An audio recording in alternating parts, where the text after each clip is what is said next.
It's time for Done Being Single with your hosts, Trevor and Robbie Sharf.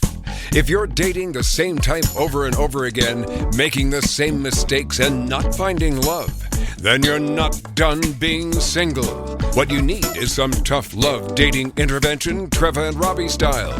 Whether you're new to dating or have been dating forever, we've got you covered. Now, here are your hosts, Trevor and Robbie Sharf.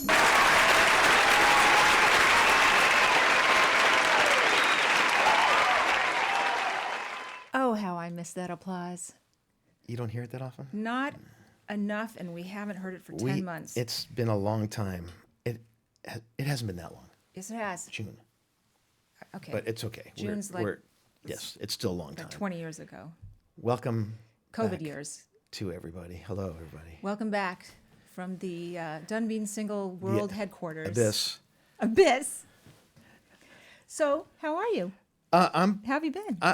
Pretty good, you know, considering I have a sprained elbow, so I'm not playing tennis. So what have you been doing for the last 10 months? Not this, but wishing we were doing this. Yeah, well, so to refresh your memory, we're done being single. We are done being single. And we have to remind ourselves. We are a dating and singles and relationship podcast. Robbie and I are first-time marriage first-timers in our 50s, soon to be in our 60s. Some of us are already almost midway through that. This whole show started from my blog called The Late Blooming Bride. And back 100 years, some very bright person at Voice America, Talk Radio Network, contacted me to ask if I'd be interested in turning the blog into a podcast. And I said yes, only if Robbie could join me. And he said yes. And so the birth of And that was a Done big Being mistake. Single. Yes. And here we are 4 years later with some breaks. It's been a tough couple years, just to refresh everyone's memory. I lost both my parents, and so Robbie can't play that sound effect anymore. You mean this one? Yes. But I can't rag on my mom anymore. She's not here. Really? Yeah. Wrong. Well, she's around. Yes. Very much. So we took a little bit of a break, but I actually did something kind of great during this time. I finished a book. I wrote a self-help memoir, and that's coming out next February. Working title is Confessions of a Late Blooming Bride. And I will say that our guest today, it was our first guest back, so we were kind of like lost our virginity, and then we found our virginity. Now we're losing it again, right? Because it's like all new again. Dwayna Welch is our guest, and Dwayna, coincidentally, well, not so coincidentally, because I know of her and love her, and she gave me a ton of great content and quotes for my book, and I mean great. Like, she is pretty much all of chapter 7. So, can I have some applause? Here's to my book. Come on.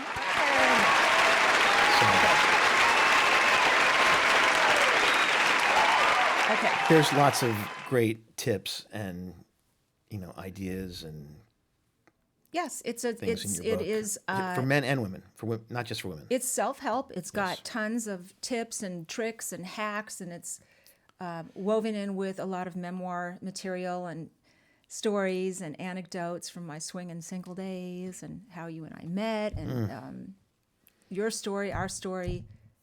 It's a lot. It's. I think there's something in it for everyone. There is. So without further ado, I think we should bring on the woman of the hour, or at least the woman of the next 30 minutes. Okay. I don't know if we're not going at full hour. We decided that we're doing less than that. That's not new, though. We decided last time we did this that we were going to. It's shorter. Shorter's better. Shorter, yeah, faster. Right. At your service, my little enchilada. And we play a lot. If you have forgotten, a lot of really annoying sound effects. My husband is still 10 years old. And what does that mean? Okay. That's enough. Okay, now when we get to the gas, That's where I draw the line. So I'm going to introduce our guest, Dr. Dwayna Welch. She's the original Love Factually author and coach known for using social science to solve real-life relationship issues. She has been a professor at universities in Florida, California, and Texas across 20 years and has contributed to NPR, PBS, Psychology Today, and numerous other outlets, podcasts, and videos, including ours. Her first book, Love Factually, 10 Proven Steps from I Wish to I Do, is now out globally in 5 languages. Love Factually for Single Parents is the second book in the series, specifically geared for finding the right partner, not only for readers, but their families. All Dwayna's books rely on science rather than opinion to help men and women find and keep the right partner. Done being single welcomes to the show Dwayna Welch. Come on down, Dwayna. Ready for you. All right. Go ahead. Turn your video right on. There we Excellent. go. Hello. Welcome. Thank you for being on the pleasure. show. I'm so sorry about all the things that kept you from podcasting for so long, and I'm happy to be here. Thanks a lot. Thrilled to have you. In a way, this is cathartic, I guess, to be able, and a bit therapeutic, to be able, you're a doctor, you're a scientist, to be able to share and talk about stuff and not feel ashamed of it or have to hide it. I mean, I'm pretty much an open book, but to have a podcast is an opportunity to share your pain and Yes. and not to feel alone. And I feel like we are now, 2 years later, even in a better position to provide comfort and support to people, because so many people have gone through a really shitty time. Oh yeah. Not just me.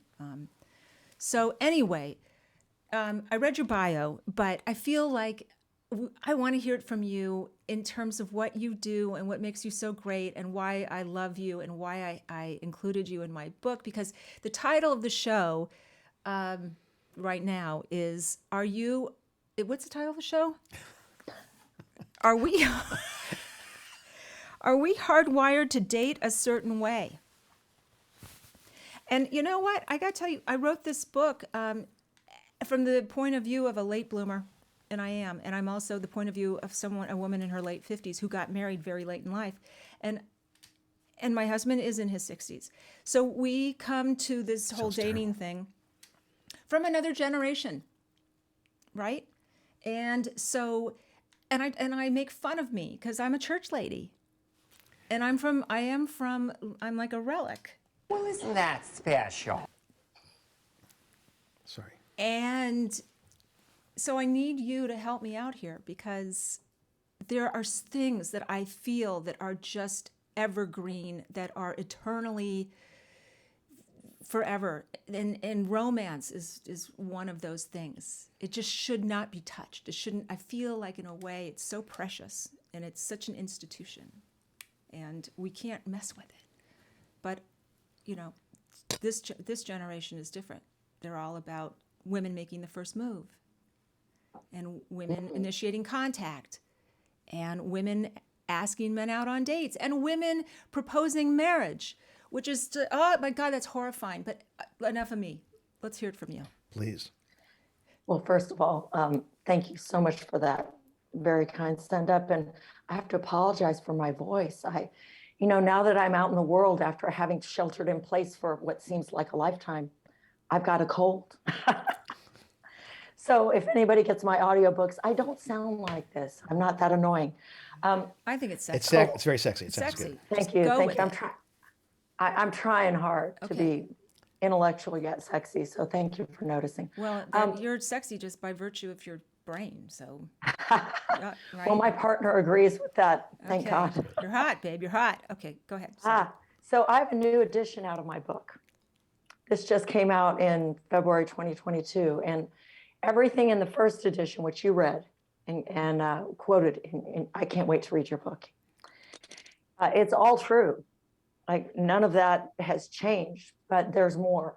Dating has changed. And you were just pointing that out in introducing me, that human nature is what it is. but the way people are going about dating really has changed a lot. You pointed out some of the things women are doing today, and I've got to tell you, I've got a couple reactions. Number one is I'm a feminist, which means I think women ought to have all the same rights, responsibilities, and income levels as men. It doesn't mean I think women are better, but I do believe we're equal. And, you know, the world has not caught up with that view. There's a recent study that says that among heterosexual men and women of various ages, both men and women think men are more entitled to an orgasm than women are. What? I know. Excuse me.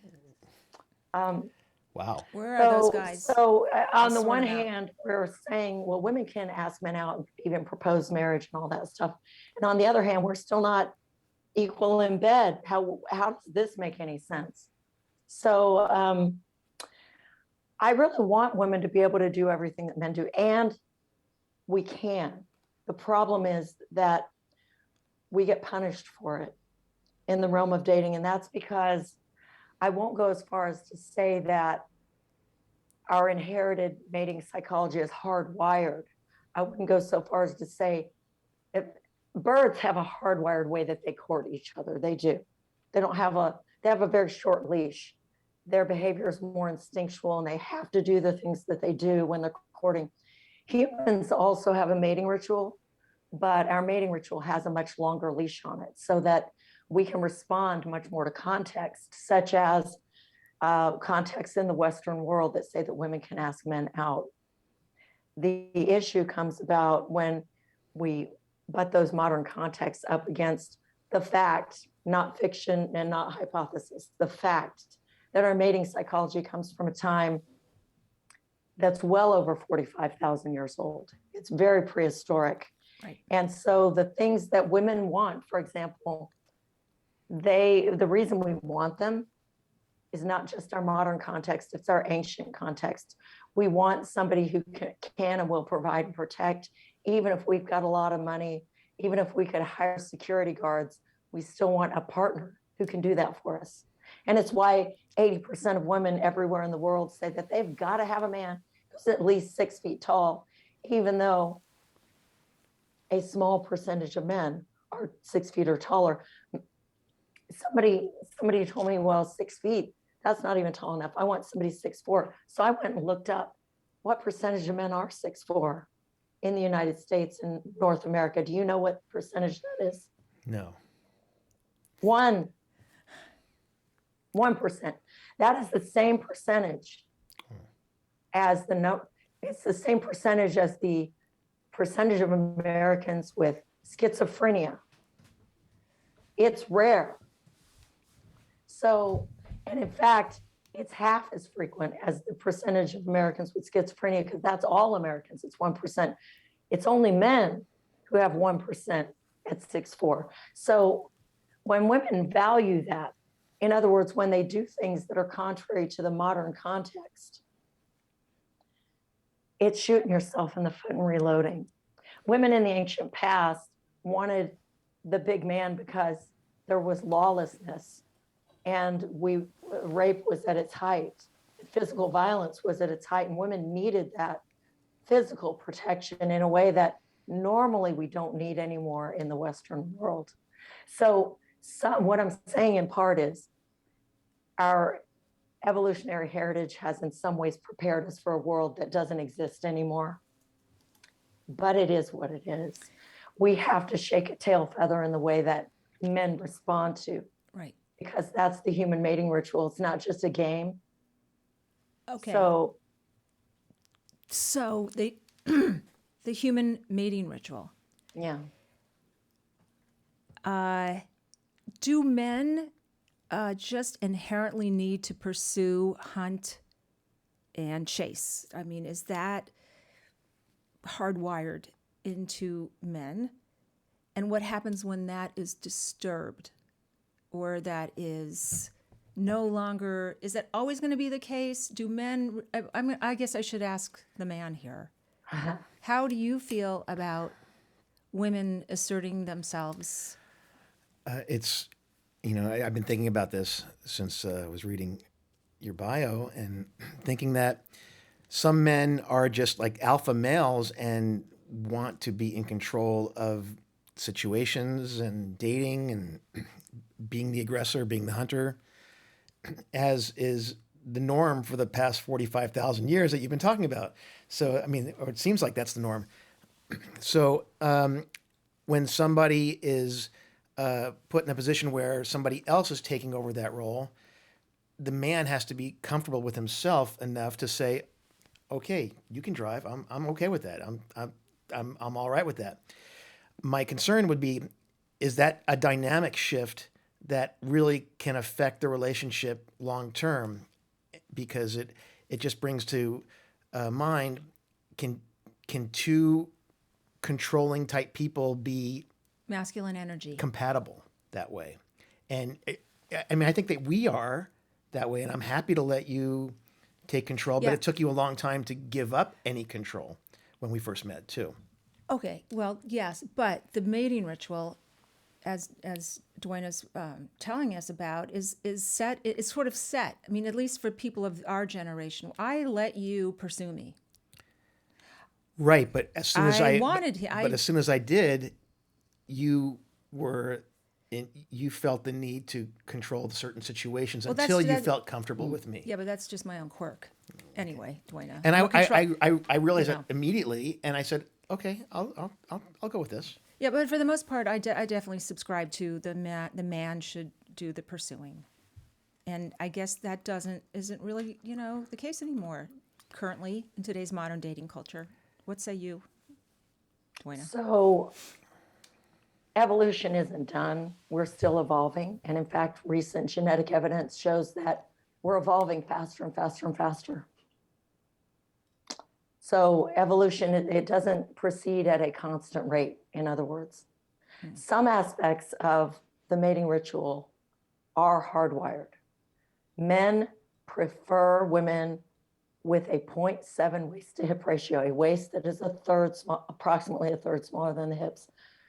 This preference is so ingrained that you can have men who have been blind from birth feel silhouettes of women, and you just say, which one do you like the best? And they pick the same one that the men with vision pick. But most things aren't like that. Most things have some leeway. So what I'm going to say I'm going to avoid should and just tell you what is. Men do not pursue every woman. They pursue a woman that they are interested in. And one reason it is to women's advantage. And I'm a strong woman. I mean, I've got 3 degrees. I have my own business. I make a lot of decisions in my own life. My partner loves my brain. I did not pursue him. We're not talking about personality variables here. We're talking about a ritual of courtship.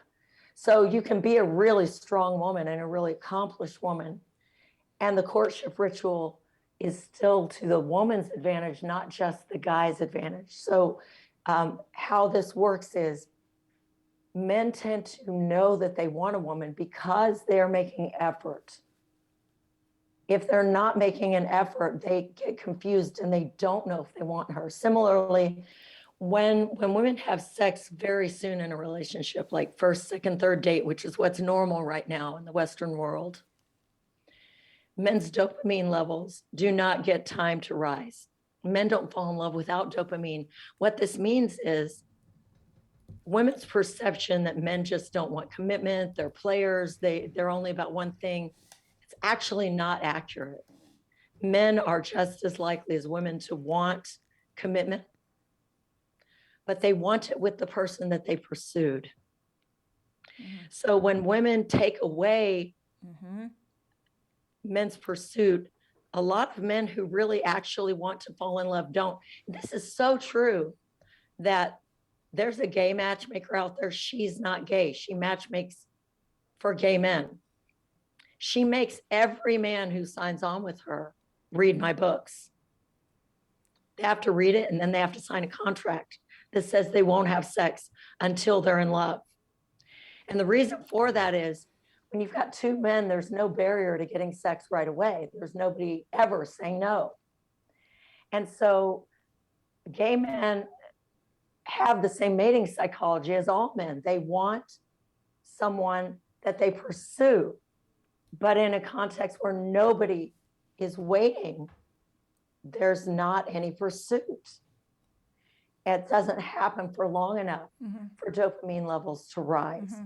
So what I tell my clients is, look, I'm a very liberal, very modern person.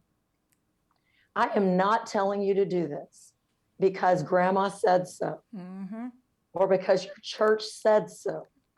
I am telling you, I'm a pragmatist. I do what works. And what works is waiting to have sexual intercourse and orgasms until the man is in love. He's proven it through his words and his behavior, not just his words. Behavior has to be there too. And he's asked you to be exclusive without you telling him he has to ask you. So when that happens, and it's not just sex, it's effort. So for example, my sweetie and I live a couple hours apart, which means he has to drive a couple hours. And my clients will say, well, no man's going to drive 2 hours. I'm going to change that. Most men won't drive 2 hours, which is good. If you're not worth it to him, the relationship is a non-starter. He's not going to fall in love because you made all the effort. Think about every party you've been to ever, and think about men who've married a woman. They never brag that she was easy to get. They never did. Right on. They say stuff like, well, she wasn't too sure about me at first, but then we really clicked. And, you know, I moved heaven and earth to be with her. My new book has a lot more stories from other people besides me. And one of the stories in there is about creating a tipping point so that players tip out. People who just want sex, they leave. But people who want a relationship with you tip in because they have to make an effort. Yeah. And so this man said, I asked for permission to include a story, but I always change some of the details so that they're not identifiable, even to their own mate. Right. And so I said, you know, he drove 2 hours to see her. And the reason he knew she was it for him is that every time he left, he felt sick to his stomach. The drive there was more than justified. It's how he knew he loved her. The drive away also was more than justified. It's also how he knew that he loved her. And he wrote back. So I sent him that section of the book and I said, are you cool with this? And he wrote back and said, this is perfect except for one thing. It was 5 hours. Oh my God. Like I said earlier, you know, I feel like I'm a relic. You know, I feel like I'm old-fashioned in a new modern dating landscape, and I don't know if this advice. I don't know about my advice anymore. I think it's solid. It's like yours. I feel the same way. I think there is something to be said for waiting and taking things slow and not jumping into the sack and not being too easy. Are you squirming? A little. Why are you? You are? Yeah. Why? I have an issue. Well, what is it? I think that, and it maybe I haven't read your book, so excuse me for maybe being wrong about it. But if you make sex almost or intercourse the prize after falling in love, are you doing something that actually should be part of the process of falling in love, as opposed to waiting to be in love with someone before you go there? And that, to me, is what your contract that your associate put in with the gay men. I understand it, but I don't think it's realistic. I think that intercourse, sex, mutual pleasure is part of making sure that you do love this person or finding out that you are in love with that person, as opposed to waiting to feel love before you go there. So I love what you just said because it allows me to make a point that I skipped over. Sexual intimacy is very important in relationships. It is very, very important. And sexual incompatibility is a big reason that couples in the past didn't work out and still can be a big reason. So I want you to think back over, I'm not going to ask you to really tell me the answer here unless you want to. But I want everybody who's listening to think back on all the relationships you've had that became fully sexual. Notice I said fully. There's a wide range of sexual activity before penis and vagina. We don't have to do it all at once. You can actually take your time and enjoy every step. And I'm saying, wait for intercourse and orgasms until you're in love. I'm not saying to wait on everything else. You can tell whether you have chemistry and passion. And the question I want you to ask yourself is, in relationships in the past, if the kissing was amazing, was the sex bad? Because I've never heard of kissing that was amazing and sex that was bad. Yeah.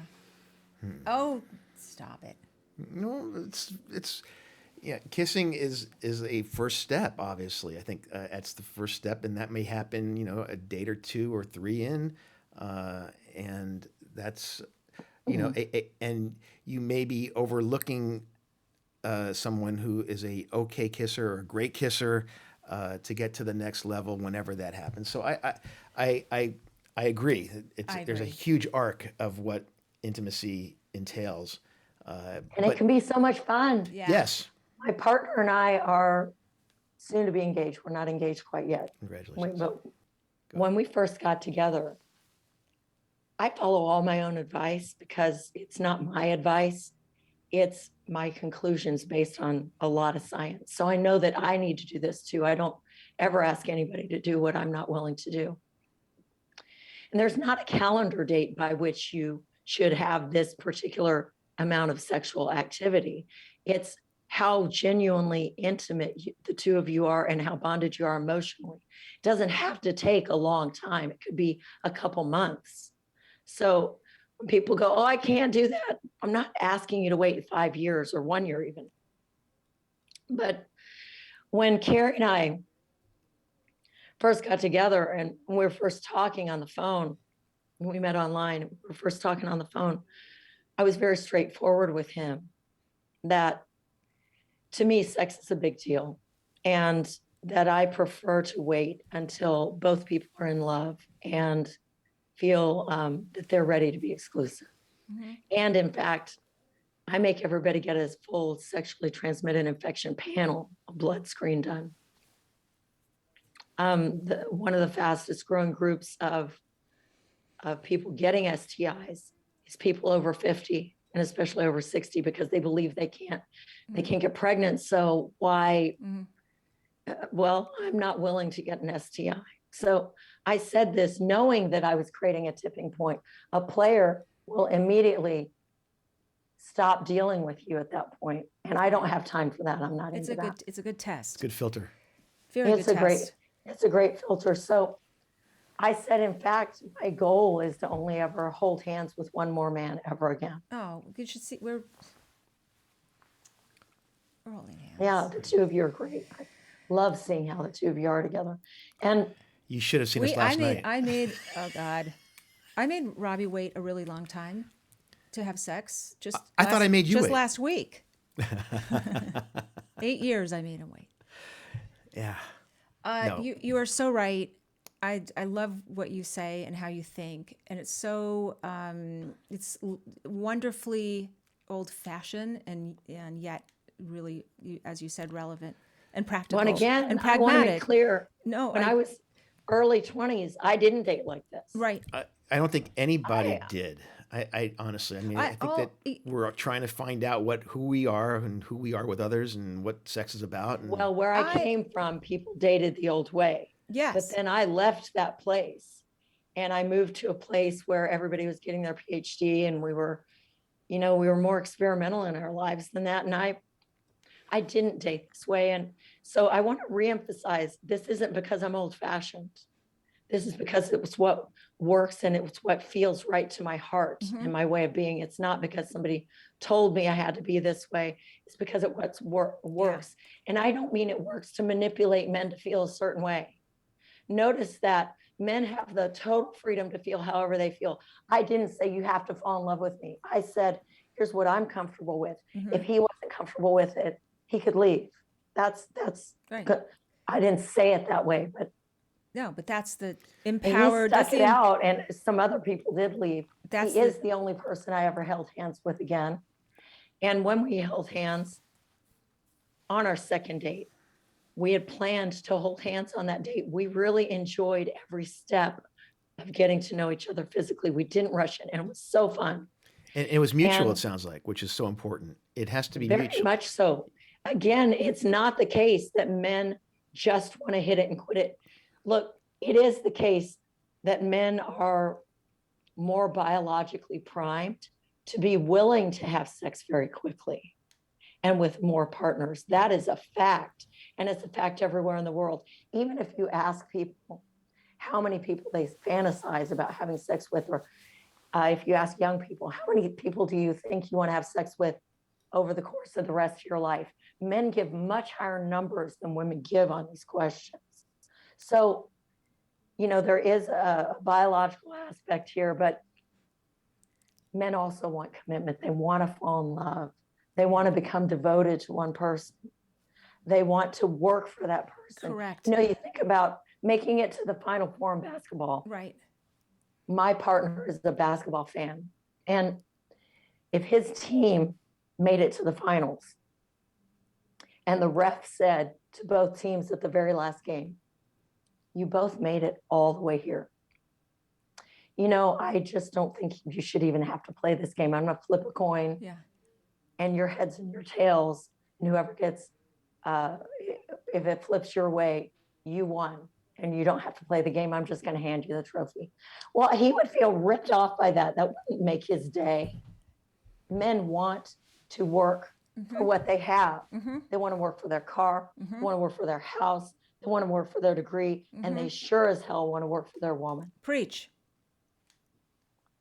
So yes, don't take the chase away. The thing is, women who believe that they want a hookup and that they want casual sex, 3/4 of them, at least in one study, I don't know that many studies have been done, but the ones that I found, 3/4 of women who want casual sex admit that they're taken in emotionally by it. They want it to be casual, and it's not. Yeah. 3/4 of men say that when they have casual sex, it stays casual for them. Correct. So I just decided to stop fighting my own biology and all the data and do things the way that feels good to me, which is I feel happier in a sexual relationship that is a love relationship that is committed from both of us. And I don't mean it had to be 100%. We're getting married, committed. I mean, we're in love. And, we're going back to your point, Robbie, and it's a really important point.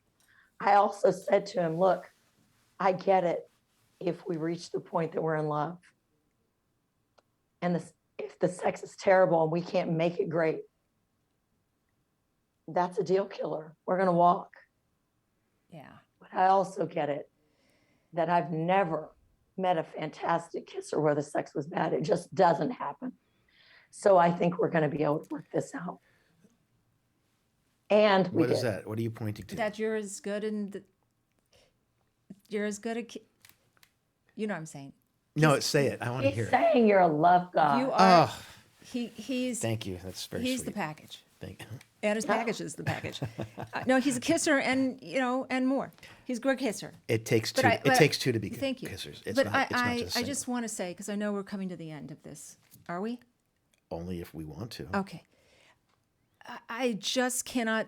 I implore people to really listen to what you're saying and respect the 45,000 years of evolutionary But science that men, at the end of the day, men keep pursuing, keep chasing, keep hunting. I'm not wrapping it up yet. So. Okay, I do believe that. Okay. I think that Dwayna's right. That when you have to work for it, when it's too easy, it's not good when it's too easy. Right. Okay. Right? So I just want to interject that the reason why men probably want to go to bed with a woman early in a relationship is because they want to kind of cut to the chase and find out am I going to be happy there? Because that is very important. And where you're placing the importance, it could be a killer if it's not good. It would be a killer if it's not good. So the time wasted spending to fall in love with this person and then realize that their sex was bad could be could make some people, men and women, feel like that was a time waster. It's almost like, how long do you communicate online before you meet somebody? We're very strong proponents of meeting quickly if you connect with somebody online, because you don't want to waste weeks or months communicating online only, and then you finally meet and there's no chemistry. So yeah, you can't smell guys online, and right. For women, smell is a thing. And women can assess a man's genetic appropriateness to be the father of their children by scent alone. Wow. They're not consciously aware of that, but that's one reason to meet quickly. Well, smell plays into a man's attraction as well. Yeah, not nearly as much as it happens, but yeah, it's a thing. Well, this is... And so the whole sex thing, though, you can find out a lot sexually about a person before you have intercourse. A lot. There are many, many activities on the way there that can be engaged in and enjoyed. And you can tell whether, the big thing that makes sex great is there's only one thing really that makes sex amazing. And I call it whatever that fuck it takes. You can delete that word if you want. If you both have the aptitude, you're going to do whatever it takes in order to please the other person. It's going to work. Yeah, and I would say that if you've already established some feelings towards someone, if you're getting into the love thing, you're more likely to be able to overcome and work through whatever sexual incompatibility. I may be wrong. That and men work harder to please a woman that they love. Yes, I do not. There's this thing now that people. It's a belief that, well, we need to have sex first on our first date to establish chemistry, to establish something that there is something there, and then let's go from there. No, I don't believe that. I think that's really backwards. Well, what I see a lot and what research has confirmed is women think that they will remain casual if there's not a good match in all the other ways that there needs to be a good match. Great sex isn't enough. It's necessary, but not sufficient. So women wind up getting deeply involved with men that they have no business being with. And men tend to remain detached because the dopamine didn't have time to rise. Mm-hmm. So both people actually get hurt. Men don't feel hurt by the loss of that potential relationship necessarily, but they feel hurt in the sense that they're just never falling in love with anyone and they want to. Women feel hurt because they fell in love with the wrong guy and a guy who never fell in love with them. I've spoken to women who are 5, 6, 7 years into a relationship with a man that they're madly in love with, who has never said that he loves her, because he doesn't. Wow. The idea that you have to have sex to assess sexual compatibility is bogus. Thank you. It is not true. Thank you. The idea that you are taking a big risk waiting for intercourse before you fall in love. It's not a big risk because it's not the case that you can't. People act like there's either on or off with sexuality. Mm-hmm. This is a false dichotomy. It's simply not true. Yeah. You can tell from smelling somebody. You can tell from holding their hand. You can tell from kissing them. You can tell from touching their body and how they touch your body. You can tell from going down on them or being gone down. There's so much stuff that you can do. Mm-hmm. It's a process. I know, but yeah, I know. No, I'm not going there, but it's well, because you've had some experiences with that. well, of with course, some- but that yes, and it that was a deal killer, and a boner killer. yeah, okay. Not with me, of course. Anyway, Much of our audience, I mean, yes, done being single incorporates people that have never been married or are getting out of relationships that are 25, 30 years old right now. And they may have been in a loveless relationship for many of those years and have not had sex to the degree that they want. So is the process the same for people that are in their mid 50s looking for a relationship to, hold off? Is it the same as if you were in your 20s, 30s? Do you find it? And is it advantageous, or do you advise people to, accelerate it a little bit? You ask such good questions, Robbie. Oh my gosh. So gray divorce is the fastest growing group of divorced people. People are divorcing at 50 and beyond. A big part of that is because people realize kids are grown. I didn't really have a connection with you. I married you because I was 25 or 30 and it was time and I was afraid of not having kids. It wasn't really a love match. And they're bound and determined that this time it will be. And my partner and I had that talk on our first call. Now, I got divorced at 51. And so I know what you're talking about here. And I work with a lot of people of all ages, but I recently got someone partnered who's over 70 and another woman, that's a woman, and another woman happily partnered and getting married at 69. So I work with people, I work with teenagers, I work with everybody. Evolution doesn't have an off switch. It's not like a man reaches a certain age and he's like, go ahead and lay it on me, have sex with me. It doesn't matter, I'll fall in love with you. That doesn't change. Men continue wanting youth and beauty, even if a man doesn't want any children. You got yourself a smoking hottie, by the way, just saying. Don't I, though? who? I'm very You fortunate. do. You. Me? Oh, yeah. Thank you. Very much Yes. so. It took a long time. And I never. Go ahead. Sorry. well, so evolution doesn't have an off switch. Women still want the committed, willing provider and protector. Even if the woman is a multimillionaire, they still want it. It never stops. So what I'm saying is, yes, I advise the exact same thing for people who are my age and older, and it works.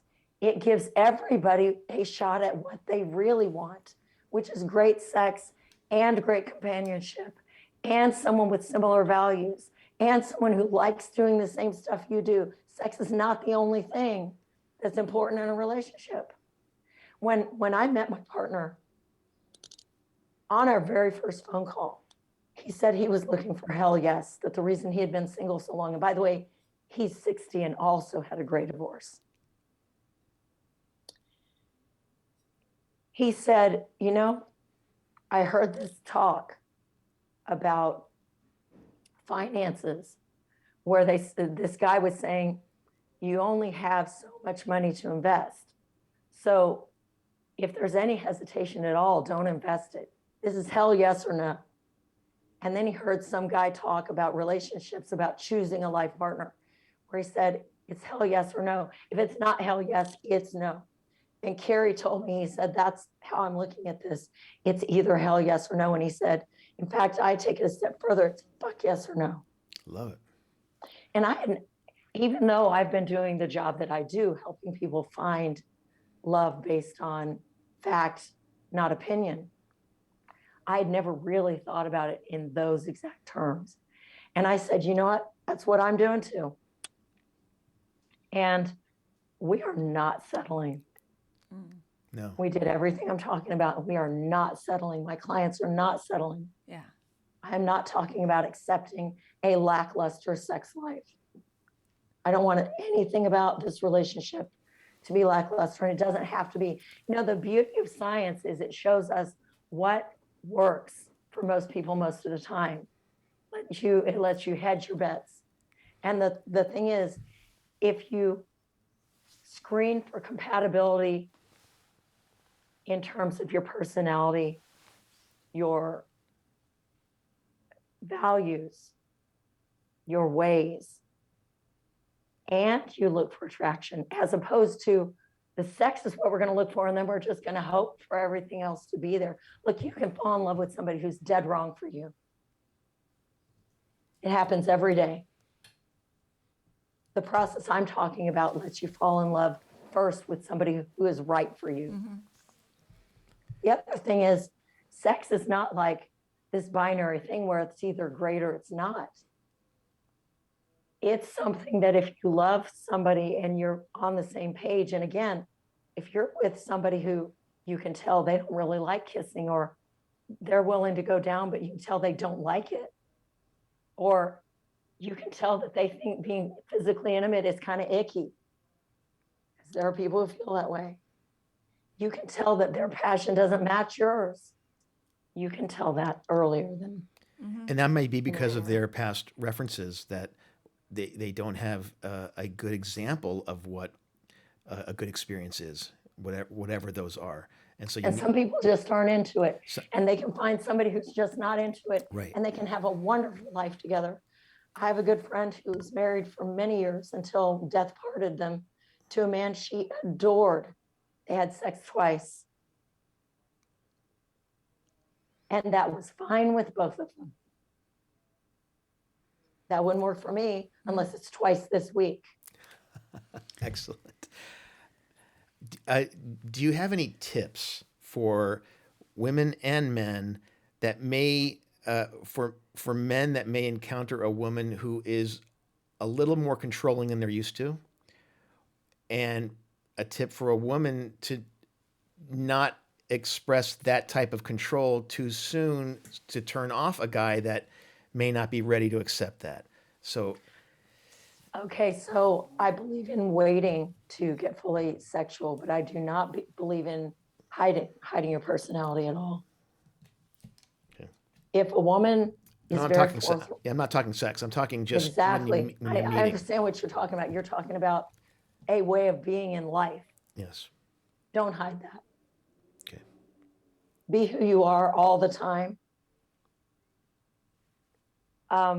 I will say you need to reveal details of your life slowly, because you don't want somebody you're never going to see again to have your whole life story. That feels really gross. And also because the best partnerships are made where at least one person has what's called a secure attachment style. And secure attachers reveal who they are. They're very genuine in how they present themselves, but they don't tell you their whole life story right up front. And that's a good thing. It keeps people emotionally safe. We talk a lot about physically safe sex. I want people to have an emotionally safe relationship. So if you're a very forthright person, I'm not going to call it controlling. I'm going to call it being forthright. If you're a very forthright person, as I am, be forthright from the very start. Does that include asking guys out? No, that's the human mating ritual. Okay. I'm talking about if you know you like a certain kind of movie, don't go, oh, I don't know, you decide. If he says, what kind of movie do you like? Tell him. But I agree there. No, don't ask him out, because that's taking his job. Remember, men want to do their job. They want to pursue the woman that they want. But I think before you can get there, I have to agree with Treva here. The dating ritual, I think, is the first step. And that's the first step. You're going to encounter that forthrightness in somebody of who they are. That could be a turnoff to some guys that are not comfortable in that dynamic or or a woman that is not comfortable. So I think we're talking semantics here, Okay. Robbie, because I am not talking about a woman asking the guy out, saying where they have to go, meeting him halfway, driving to pick him up. Not what I'm talking about. Men have the right have the prerogative of pursuit. Women have the right of refusal. I am talking about women not hiding their personality. Example from my own life. On the first phone call, I told Carrie my thoughts about when sex is appropriate for me. That is not withholding. I was completely upfront about that. I didn't ask him out. I didn't call him, but I did say, look, I find that things don't go well when I'm the one doing the courting and pursuing, so I never do it anymore. If you want to call me, I like you. I'd like to hear from you again. Notice I am not being shy. I'm not being coy. I'm not playing a game with him. I'm saying what I want, but I'm not doing his job for him. Thank you for that. I feel like this new edition of my book does a much better job. I so prefer this edition. It not only has a bunch of new science in it, but it does a much better job of explaining in detail the distinction between being hard to get and playing games Yes. on the one hand, and being high status and following the human mating ritual on the other. I am in favor of the latter approach. Yes. But you don't ever, women should never play dumb. No. They should never play coy. Games. They should never play at being anyone they're not. Right. Go ahead and tell the guy, I don't chase men. If you want me, come and get me. And if I like what you're doing, I'll say so. I'm not going to let you chase me for months and hide whether I like you. Yes. You're my kind of gal. Thank you. You're Yes. mine too. I feel like we're making you talk a lot. And My your poor thing. voice is I'm so not- sorry. No, she My sounds voice great. is not It's- cooperating. You're so I hope smart. people You- can stand listening to this. You know, normally I would be doing all the talking because I do anyway. But you're really smart, and I want We love you. it. I want you to talk a bunch. I think, Are we ready to wrap? yes. Okay, let's So, wrap it up. What a great time, though. Thank you for getting us Really back into this. Love Factually. Hold the book up again and let's. Yeah, where can you get it? find it? Love Factually, it's got the new edition has a magnifying glass of our heart because we are taking a close look at what love really is. And it's available where? Really, you can ask for it anywhere. You can ask your librarian to get a copy. You know, all the libraries have budgets Wow. to buy new books. You can ask any bookstore to get it, they'll get it. Okay. But And you can get it, of course, on the Zon, Amazon. You can see a lot of free content at my landing page for the book, and you can also see how to email me or talk to me about getting coaching. All that is at love factually with an F.co. Okay. very good. Dwayna, thank you so much. I mean, you brought it. You got us back into this. Seriously, you were the first person I thought of. I'm And honored. thank you. I'm honored. I really appreciate that after you had to take a long hiatus, which was a shame, that you chose to invite me back first or invite me for the first time on your show. It's an honor and a privilege. And as you can tell, even when my voice is not wanting to cooperate, I'm really passionate about this. No, you are. You know, finding love. Your choice of partner determines your health, your Yes, wealth, yes. your longevity, and your Yes. happiness more than any other choice will ever make. Yes. Any choice. And I'm completely passionate about people getting what they need. And it doesn't have to be a crapshoot. That's why I wrote the books. That's why I coach people. Yes. And I would say we are living proof of that. During the darkest days of the last couple of years, Robbie could not have been more wonderful. I mean, we got through some tough times together, and it was sometimes really, really testing, you know. And he's just such a great. You're such a Thank you, great honey. Well, guys. you helped me too. So Anyway, both ways. so thank you. Now let's talk about us a little bit more. Subscribe to our show. Make it easy for us. Make it easy for you to find us. Don't make us chase you. Don't make us hunt you down. You can find us, I think, at wherever you get your podcasts. And you could go to donebeingsingle.com, where all of our shows are archived, and you can sign up there. And we have a YouTube channel. And our YouTube channel. And then finally, me at trevabrandonsharf.com. You can learn more about me and my coaching services and read all my blogs and that's kind of it, right? Did we cover Sounds it good. all? I think we Did we did. do it? I think we Are did we fine. back? We're back. Holy shit. What? Okay. All right. Thank you guys. Where's Thank our you, theme Dwayna. song? It'll be there when we I finish.